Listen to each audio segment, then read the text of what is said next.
I'm Jordy Vonk from Holland. I believe the Japanese like the Netherlands a lot. We see quite a lot of tourism, especially very close to my hometown. We have the Keukenhof, it's called. It has beautiful flowers. It has huge flower fields, and I think it's one thing which is Holland very popular about. Also, Amsterdam is an amazing city. Has a lot to see. And beside that, for windsurfing, we have a lot of lakes. We have a long coast with nice wind, good waves. So in a lot of different ways, I think we have a beautiful country. I would say Scheveningen is the most difficult beach to pronounce, but also the best one for windsurfing. Why? We had World Cups there with 200,000-300,000 people visiting, like huge. It has a lot of history, and in the meantime there's good wind and nice waves. The sensation of a foil is very different. You fly above the water instead of you're railing the board on the water. So it's a big difference. It really feels a little bit like a different sport. But in the meantime, when the wind is light or the wind is gusty, you can go racing. You know, even today in the morning was really light, and you can go racing, which is perfect. Yes, because in slalom you kind of need to lean backwards to make the board fly and really use it on the rail. While in foil you have all the power from the foil and you have your body weight more forward to control the power of the foil. So the body position in foiling is more to the front compared to in fin when it's more to the back. Obviously the wind strength, you know, when it gets really windy or there's a lot of waves, I would always pick the fin. When it's too windy, it's just so difficult to control the foil. Sometimes it's even faster, so then I choose for this. And when the shore break is really high, it's hard to come out with the foil, so then the fin can also be very nice. I think now it's about 20 to 25 knots. But for some guys it's more because they're more prepared for foiling in strong winds. So soon it's almost 30 knots. You know, it's a lot of wind. It's a lot of wind we can go on the foil. Hi, my name is Arnon Dagan from Israel. So Israel is a very beautiful country. It has many and very good places to windsurf. It's sunny, it's beautiful. We have the Red Sea in the south, which is warm all year round, very nice weather. Then we have the Lake of Galilee. For the Christian people, it's a very important place. It's where Jesus was windsurfing on the water, walking on the water. And this place is very good for windsurfing as well. And then we have the Mediterranean Sea, so beautiful beaches along the coast, very good historical place and also good for sports activities and fun time.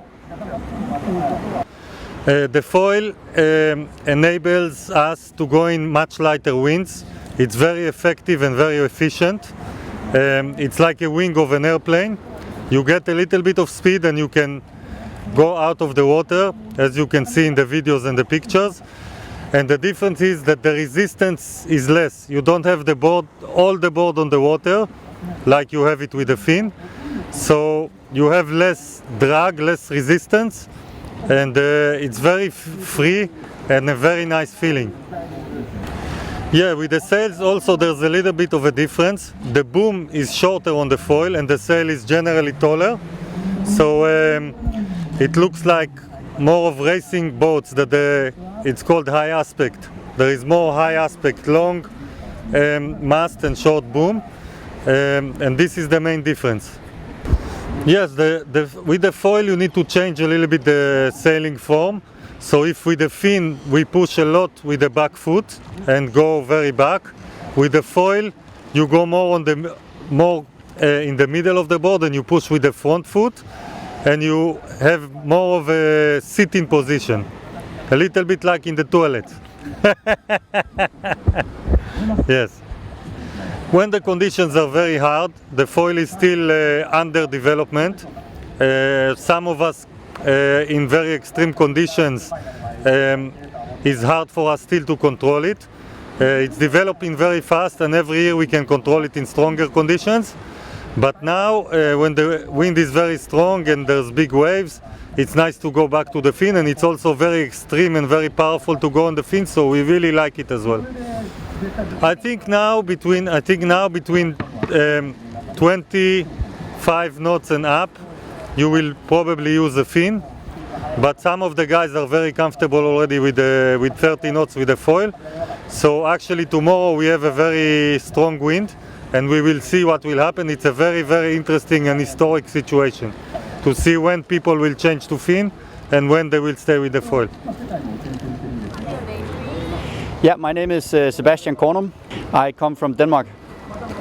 So I come from Denmark, and Denmark is a nice little country. We have a lot of beaches with a lot of windsurfing spots.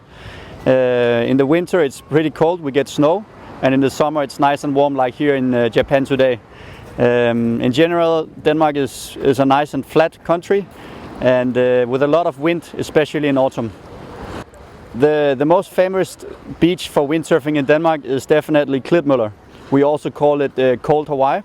It's a wave spot, so you have really nice waves for wave sailing. And what I really like about Klitmøller is that very nearby there is also flat water for racing. And sometimes I even go foiling in the waves in Klitmøller. So for me the biggest difference from fin to foil is that foil is not so physical. Like racing on the fin, it's very, very physical. It takes a lot of leg strength. And whereas on the foil now we actually end up using less power and energy on the water, so it's more technical. So that's for me the biggest difference. And obviously it's a completely different feeling and sensation to be on the foil. On the fin it was just a different feeling to be in contact with the water, and now on the foil it's something different. Yeah, so going from fin sailing to foil sailing, I definitely changed my style a lot. First of all, I started to use much longer harness lines in foil, and that gave me a different body posture when foiling. So I definitely changed my style a lot. So yeah, the whole technical part definitely changed a lot, and it's a nice new chapter to learn all this. So the decision to change from fin to foil, for me is the jibes. I gain so much speed in the jibes when I go on the foil, and you know, it's also if you get a little bit of chops and waves on the foil, it's much more effortless, and you can continue at the same speed. And on the fin you will have to stop sometimes in the waves. So I think that's where the big advantage is on foil. And for tomorrow it's going to be fun to see if people change fin or foil. I'm going to choose foil, because I only brought foil here. Yeah, I decided in the end to go here without fins, because I want to push foiling for the future, and because I think you know, I'm really dedicated and I want to practice foiling as much as possible, and I think it's possible to go in really, really high wind and in waves. So I went here without fins. Antoine Albeau, from France. Okay, France is a country on the west side of Europe, and we are touching Spain, Italy, Swiss, and Germany and Belgium. And we have 3 seas: La Manche, Atlantic Ocean, and Mediterranean. And I live on the west coast in a little island, Ile de Ré. If to visit, the little island where I stay is beautiful. Okay, the difference is with the foil, we use this big fin that make you fly over the water, and so it's, for now it's better. It's really much better in a light wind and medium wind sometimes, and in the strong wind the fin is still go faster. So it's a lot of challenge for depending the condition. Yes, with the fin you always push a lot on the fin with the legs, with the back legs, and with the foil it's like less power in the legs but more in the arms to pull the sail, and you need to push a lot to move your body a little bit in the front to avoid that the foil lift the board, the nose of the board, and the foil go out of the water. The decision will be that if you see that the conditions are really windy, you will go with the fin, And for me, if it's light, I go with the foil. If it's medium, I will go as well with the foil. And if the wind is offshore, like kind of gusty, it's always better with the foil. In knots, it will depend. If it's offshore condition, like gusty, you can go to 25-30 knots, I think. But above that, the fin will be better. If it's onshore and a lot of waves, it's a little bit difficult with the foil, because you need to check all the chop and all the waves. But if you can ride your foil really good, in choppy condition, it can be faster than the fin. After, if your level is not as good, it will be faster with the fin.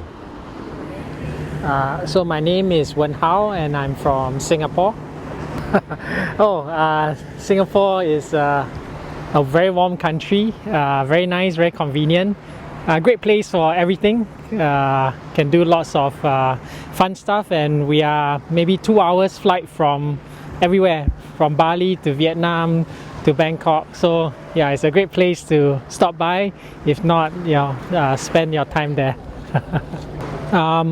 So personally, I actually stopped windsurfing for almost 20 years, and then recently when the foil came back, I started to windsurf again. So I think it's a bit different from the fin. It's new, it's exciting, a lot more extreme in terms of crashes, but I think it's good. It's good for the sport. It's a good evolution, and we are starting to see more young people. It's in the Olympics and the youth program, the youth worlds, everything is coming together. So I think maybe it's a second revival for windsurfing. Hopefully it comes alive again. I think that's a little bit different. So to be honest, I've not sailed a fin since 20 years. So I've almost forgotten, but I think the basics are the same. So for sure, you still need to start on the big techno or something where it's the basic, learn the basics, and after that the foil. That's probably the way to go. But I think it's all the same, all the wind sports. So if you just get started in one, I think for the rest it's all okay. It's all the same. No, I didn't bring. I don't have any more fin boards.